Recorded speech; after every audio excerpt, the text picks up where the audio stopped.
horse arch to the right because he's gonna travel to the right. So he's using his rib cage, he's using his neck, he's using his shoulders, he's using his hindquarters. Same time, he's developing his speed control. So that's what bridle work methodology actually does. Develop so much mental and physical abilities of the horse before we're going to start to pull on the rein.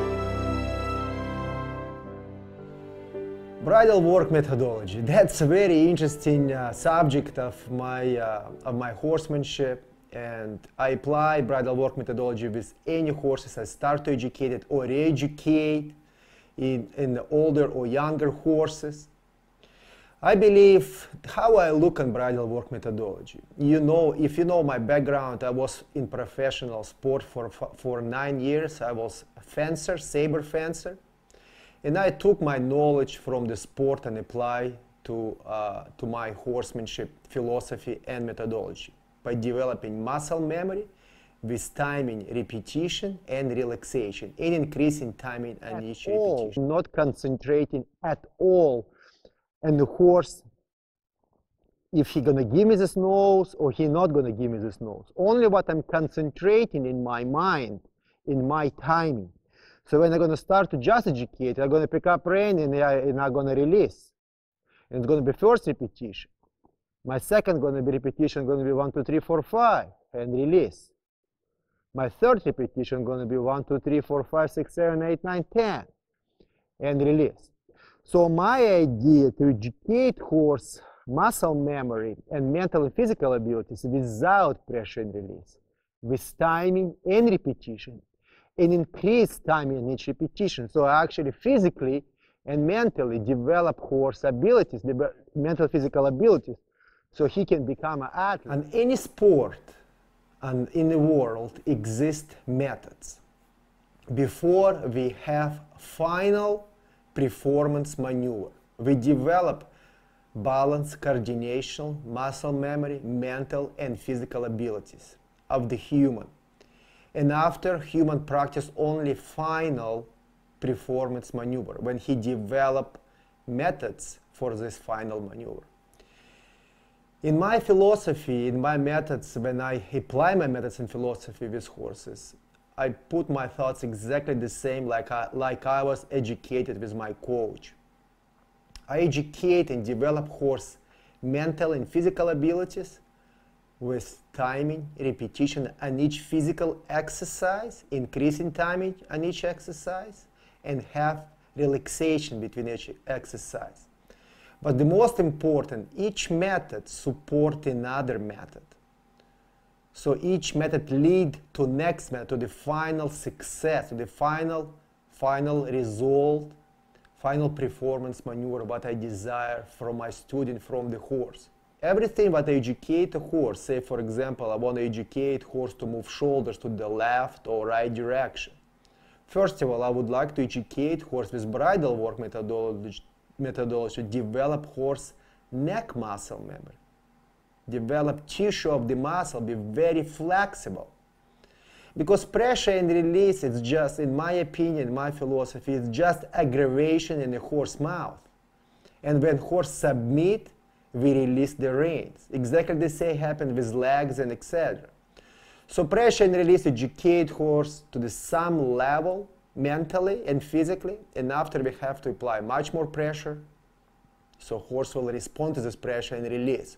So reality, we educate horse from the pain and fear. So if you're going to look on this picture of horse education completely from the different side as a human, with our brain, and start to think we can educate horse physically and mentally, with physical exercises, and know how each exercise will lead you to the next exercise, so he can have final result. So if we educate horse to move shoulders left to the right, we need his neck, we need his rib cage, we need his hindquarters. So this nose will be gonna connect to the shoulder, so we can move actually horse to the left to the right. Because if we're gonna just hold two reins and start to apply our leg to horse rib cage, we're moving whole body like 2x4 to the left to the right. We're actually not educating the shoulder in this moment. So that's a reason why we need bridle work methodology. So we educate the horse in the ground to understand this method. How to be flexible in the neck from the left and right side.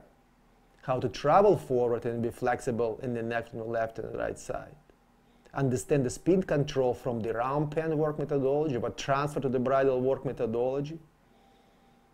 Using our voice command without using tool in our hand and ask horse go forward, because that's completely different subject. Horse will concentrate what's happened behind his hindquarters because it's a physical pressure, and he mentally gonna fall apart because he concentrates on the pressure behind the hindquarters. He not thinking in this moment what we're educating him, or in the neck, or in the shoulder, or in the rib cage, or any maneuver in the round, and in the bridle work methodology. Together.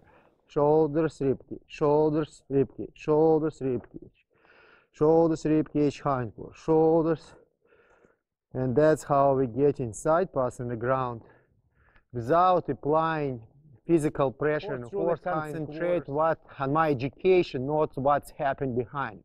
Because if I'm gonna apply pressure on his hindquarters, on his shoulders, he will learn move away from the pressure for discomfort, from the pain. I want horse truly understand to move away from the voice command, so he understands when I'm pluck, you have to move feet forward. And before I educate him how to go forward, be soft and supple, move his shoulder left and right direction, and use his hindquarters. And I bring this all together, and we actually got side pass in the ground. So because we're going to do exactly the same bridle work methodology, we're going to use under saddle. So education have to be, first of all, I believe in my philosophy, in my methods, I believe education have to be, first of all, come on, Badger, turn around.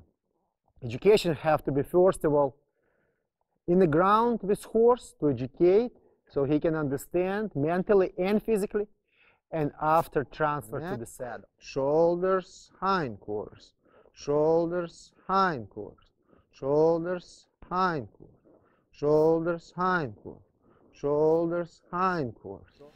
So bridle work methodology, that's amazing tool and benefit for the human to learn all methods in the ground, how to use reins, learn each methods and how each methods connect to each other and each maneuver.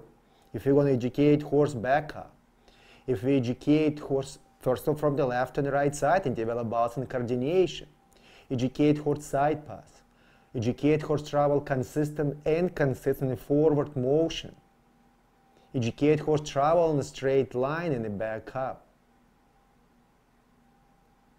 travel and develop speed control, develop muscle memory in the horse neck from the left and right side of his neck. By using and also understand how to use timing and repetition on each physical methods, and how to increase timing and how to release this timing. That's very interesting subject, timing and repetition. When I'm saying repetition, most of the time we think it's a repeat. Repetition can damage horse mental abilities exactly the same like pressure and release can damage horse physical and mental abilities. It's very important for us to understand, to develop tissue of the muscle and mental abilities, because horse hurt not physically first, and human not hurt physically first when actually we were overwork physically. Our mind hurt first, and after our computer, our mind saying to our physical, to our muscles, joints, tendons, and we're not happy to come back and work physically again. So for human, it's so important to understand how to release, when to release this education and take this mental abilities away from education of horse mental abilities and himself too. So that's amazing tool, first of all, to learn and understand bridle work methodology in the ground. And after, if you know these methods and you understand how to apply all these methods and develop horse mental and physical abilities, It's so easy for horsemen to understand how to apply these methods under saddle. I believe if human learn bridle work methodology on the ground, it's a 70% of his riding abilities and methods under saddle already accomplished. So it's going to be much easier for human to understand how to educate horse under saddle. So at the same time, we're teaching hindquarters. We're teaching hindquarters to move to the left and right. So when we're going to start to pick up in a straight line, horse know how to back up in a straight line without, again, without applying pressure with our legs to the left or the right. Why are we doing this? Because I'm going to explain you why. Because Mother Nature did not give you and me and animals balance and coordination equally from the left and right side. And that's a truth. That's a fact. And we have to develop coordination and balance from the left and right side in ourselves or in the animals. So if our horse turns very well to the left and to the right in the ground, first of all, and back up, and we transfer to the saddle, straight line, it's going to be very easy for the horse to back up, because we already teach horse to move shoulders to the left and to the right, and hindquarters to the left and to the right. So that's what teach us bridle work methodology in the ground, first of all, to develop this balance and coordination and muscle memory in the horse body. I'm looking forward to share with you my philosophy of bridle work methodology and my methods, share with you and explain to you how these methods work and how they connect to each other, and help you to succeed and achieve your horsemanship goals between you and your horse.